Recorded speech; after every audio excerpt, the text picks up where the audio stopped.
Okay. Thank you, Bill. Confirmed? On station, yep. Approaching the finish line, everything's right.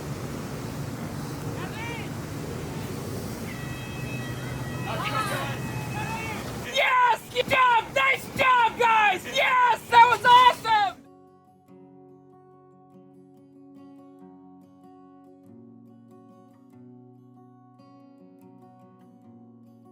First of all, Lake was a big contrast from the Southern Ocean. So the Southern Ocean was a lot of wind, cold weather, but very long, sort of drawn out, lots of straight line sailing, I guess. So sort of Lake 4 was a real shake-up and back to sort of very much a higher level of intensity. Let's say, for the most part, less strong conditions, but some very intense racing. It suddenly became, in the Southern Ocean, we're doing long legs, you're sort of playing the long game. What happens sort of hour to hour is relatively less important. Going into Lake 4, it was all about, making sure every moment of the leg you're in the right place relative to the other boat, and the positioning, the detail suddenly became absolutely crucial. So it was a very intense leg where you really couldn't let your guard down for any of it. We're always looking, are we in the right mode? Are we going as fast as we can? How fast we can be going? We're on the right side of the other boat. It's all of those details, and that carried on for 17 days, pretty much non-stop.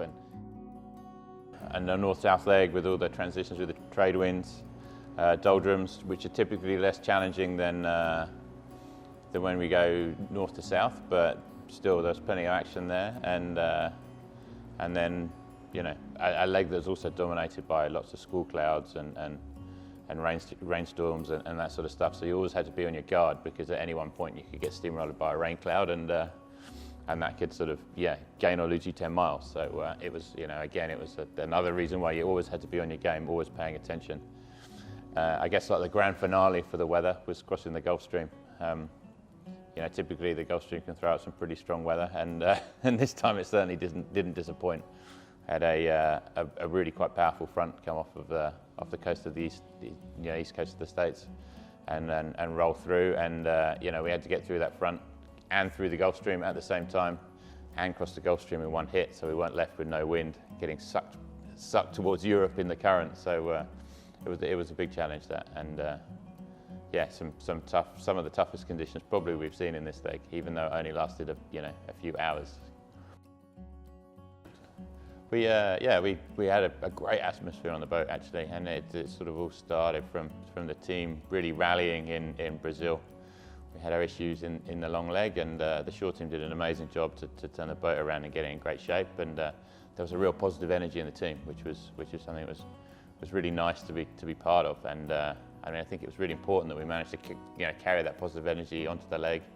And we had a great atmosphere on board with a great group of people for this leg. And whether we were gaining miles or losing miles, or in a comfortable position, or being quite intense, the atmosphere was very good. It was very fun. It was there was that sort of quiet determination, and it was nice to see everyone sort of bring a really good energy to the boat, and that spirit to keep fighting. Frankie. Yes. How are you? I'm good. You good? Yes. You just got into Newport. I know. First. It feels good. Won the first big leg of this race. Yes. First leg of my life. First leg of your life? Uh-huh. That's awesome. So that's also pretty cool. And I tell you also why.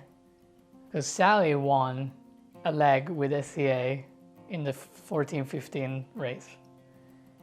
So we were 1-0. And now we are even. How are you, mate? I'm good. Hard to be better, actually. It's been an amazing 48 hours. The anticipation of a bitter fight with Malizia all the way to the end, and wanting to believe that we had the capacity to finish it, but not knowing. The anticipation of the arrival, the anticipation of being home. There are so many components to the days leading up to this. Yesterday was like a dream come true for me. It's a moment I've visualized a million times in my head, and to have it come to fruition is simply amazing. Has that set in? Have I processed that? Absolutely not. I'm pretty knackered and I haven't had the time. But it was a special day, you know. It was scripted. Weather was nice. We finished during the day. We had a nice breeze. There's a million spectators.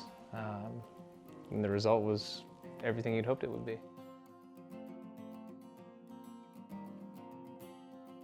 And to turn the corner after a couple of boats thinking that was probably going to be it. It's a Wednesday in May. I don't know what people do on Wednesdays, but clearly nobody was working yesterday because, yeah, when we turned the corner at Castle Hill and you saw the crowd waiting in the bay, and I don't blame them for staying in the bay. It was pretty windy, but man, I looked at Charlie with a bit of awe, you know, and certainly didn't expect the crowd that we saw.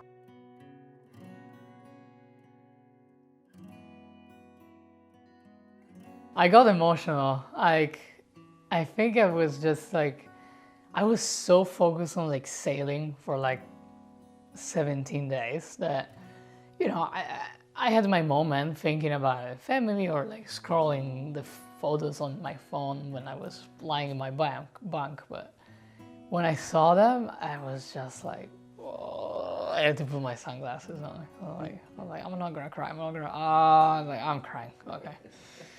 But, you know, it's special, it's different. Like, I don't know, like the last race that I did, you know, I didn't have a family, like, and like for sure, like, I mean, Sally was in the picture and I was really happy to see her and everything, but this time is different, you know, it's just so different and it's cool.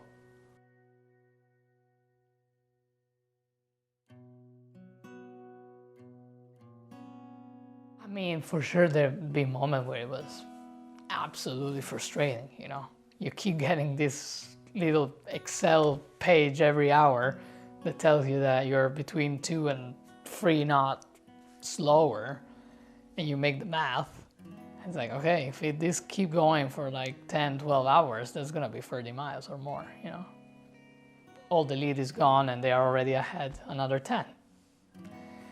But then, you know, the weather is changing and, you know, okay, that's our shot and let's get them back.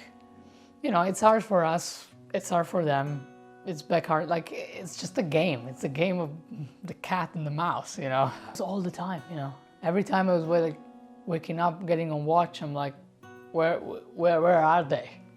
Oh, they are right here. I was like, what?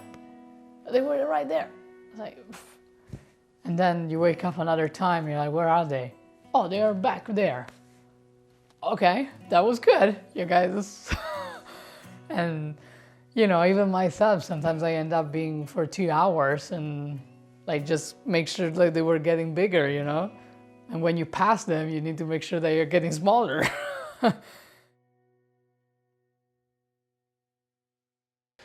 Whether or not it had anything to do with the import result, but you know, there's that and then this, and here we go into a double points leg, you know, feeling confident. And you know, we felt confident coming into the start too. And you know, that didn't go all that well. You know, the first couple legs, you know, sometimes you got it, sometimes you don't. But you know, I think we're in a good spot. We always said that we wanted to be the boat that was sailing the best at the end, not the boat that was sailing the best at the beginning, and we have an opportunity to be that. So it's great. You know, of course the team, after the Southern Ocean leg was pretty beat up. And it's not just like, it's here, you know. It's a lot of like being beaten up mentally.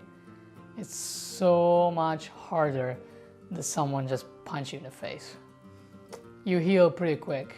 You know, the body heals pretty quick. Not so much action required. Mentally, it's so hard to get out of your own thoughts, your own hole, you know, you kind of get the spiral down. And sometimes when you change it up and you bring new people on board, new energy, you know, or someone that's been like sit on the bench, you know, coach, put me in, and you bring that, and it's just elevate everything. And it's sometimes it's not even about sailing skills, you know, it's not about like better sailors or not. It's just really about like what you can bring as like the mental side of it, because we're all pretty good sailors, so it's not really about pulling sheets or pushing buttons or changing sails, you know. It's about how you keep that intensity, how you keep the good vibe, you know. You get, okay, 12 hours of really bad scads, we are slow, really slow. It's okay. We are going to get this back.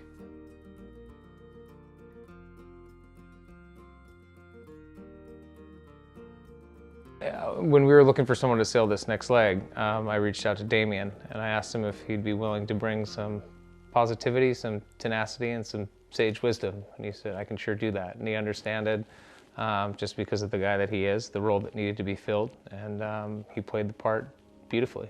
I mean, he was very appreciative of the opportunity. He was fresh, he was excited, he was motivated. He knew it was only 17 days, so he could be that person for the better part of 3 weeks and not have to be that person for 6 months. But he was great. I mean, I can't say enough about the work that he did on the boat as a sailor, but also just as a human being and a teammate. He was amazing. Been involved in the ocean race for a long time and have the opportunity to get back on board. I sailed the first leg with Bestest 11th Hour Racing, Mark and Charlie, the last race. And chance to get back into the ocean race again on the Imokas was everything I expected, all of the good, all of the bad, and just quite frankly, good to be back on the ocean. He is amazing. Like, it was the first time I ever sailed with him.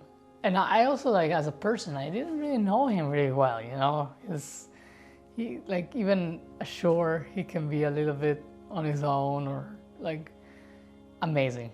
And he brought such a good energy, you know? He was waking up from his bunk, boom, ready to go. Okay, Damien, hello, we're peeling to a different sail. Yeah, let's go. I was like, whoa, okay, that's some energy, you know?